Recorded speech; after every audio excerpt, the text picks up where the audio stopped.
ভাবে জীবন যাপন করেছেন।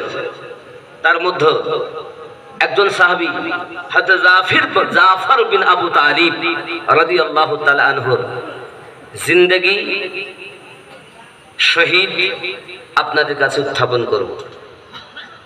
আজকের ওয়াজ হবে এটাই। কথা বুঝতে পারছেন নাকি? বলবো না আমি জিজ্ঞাসা করছিলাম যে ভাই মাওলানা মতিউর রহমান সাহেব কি বক্তব্য রাখা যায়, তো হাফসি বেলাল রাদিয়াল্লাহু তাআলা তো পুরাতন হয়ে ভূমিকায় দিল কেন নতুন থাকতেও হবে না, যদি বলে কিঞ্চিত করে দেওয়া যাবে, অসুবিধা নাই।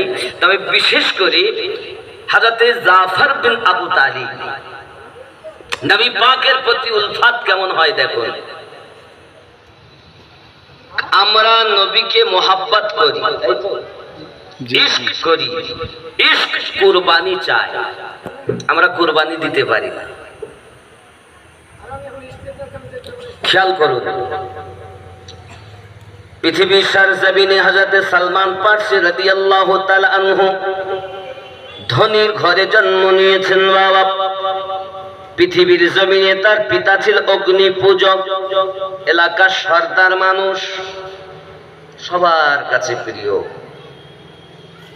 সালমান ফারসি রাদিয়াল্লাহু তাআলা আনহু